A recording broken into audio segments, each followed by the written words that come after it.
Today I'm going to be showing you how to make the ultimate mini crossbow that can shoot colored pencils over 30 feet. These are the materials you'll need for this project.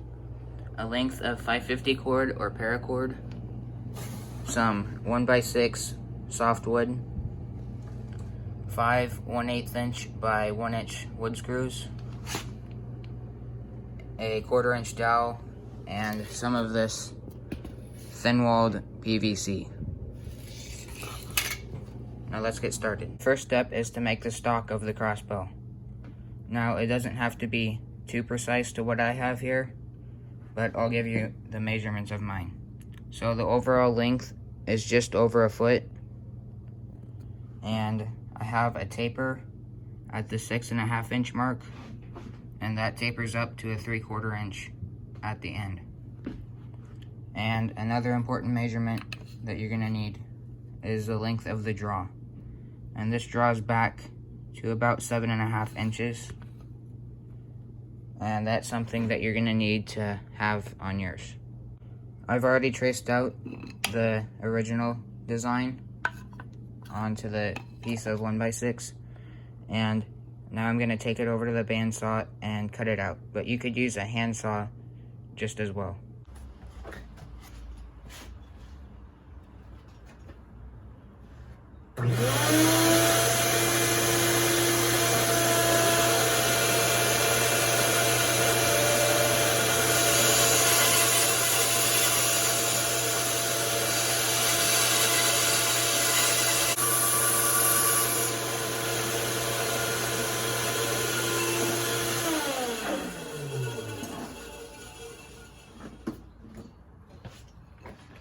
So now that we have the basic profile shaped out, I'm going to take it over to the belt sander and clean it up.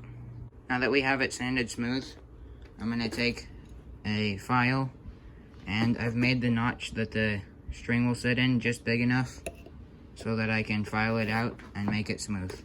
So that's the next step. Any further, you're going to also want to round off the corners here, and that will end up with less wear on the paracord string and make it last longer. Now you're going to want to take a 1/4 inch drill bit, and you're going to want to drill a hole straight down right here. And it's okay if it has a little bit of overlap on this taller part, but you don't want to wobble the drill bit back and forth. You just want to go straight down and then come back up. You're gonna want to cut a piece of your 1/4 inch dowel to about 1 1/4 inches, and then you can test fit this into this hole here, and it should be able to slide freely in and out, just like that.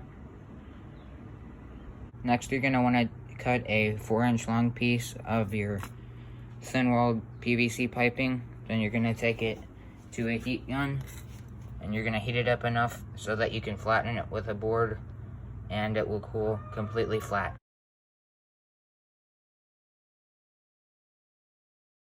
Now that you have it flattened, you're going to want to take your stock piece, lay it just like this, and then trace out the width of it. Now you can take this piece over to the bandsaw or use a coping saw and cut this shape out, and you should get 2 pieces, which is all you're going to need for this project. Now, using a 3/32 inch bit on your drill, you're going to want to drill a hole once right here, and 2 holes on this side, right here and right here. With that done, you're going to want to drill a hole using this as kind of a template. You're going to place this so that it has almost the same amount of material on either side of the hole up until this groove here. So right there, and you can take a pencil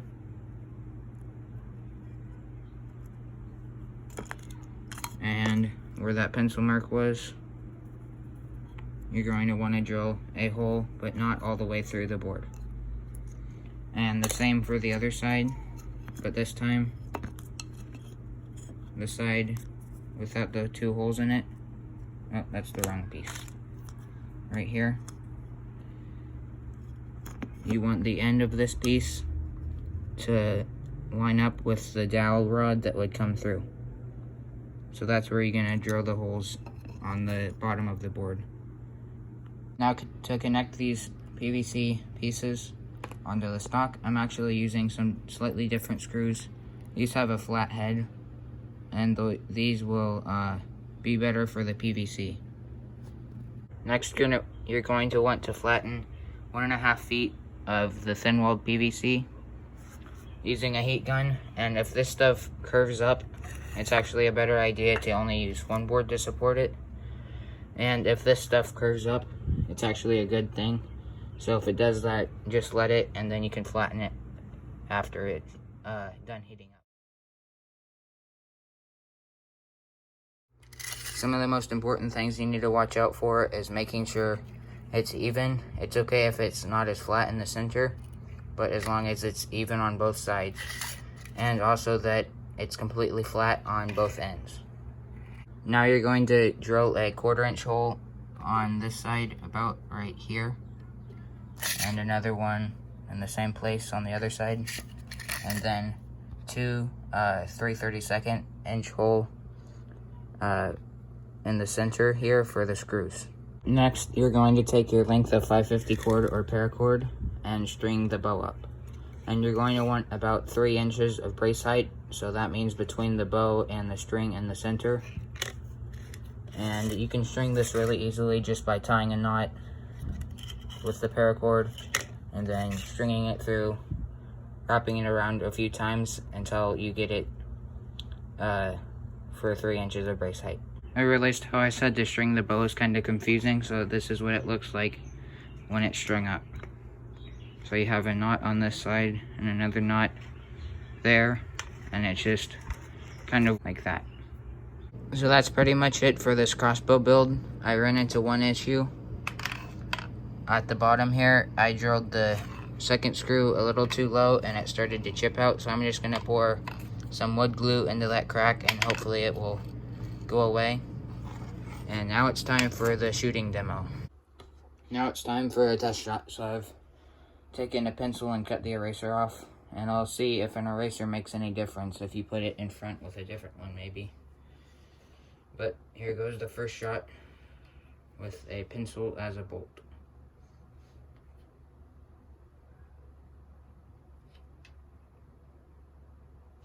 Three, two, one. Okay, so it bounced off a little bit. And I can already see that I need to bend this bolt guard thing up a little, so I'll do that now. See if it works any better.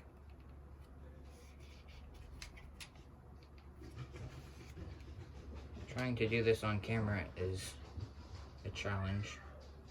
Here we go. 3, 2, 1. So it's definitely tumbling sideways, so I'm going to try one with an eraser on it and see if it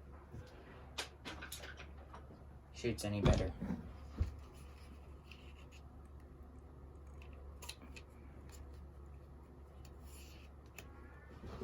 So I'm just using oops, camera fell.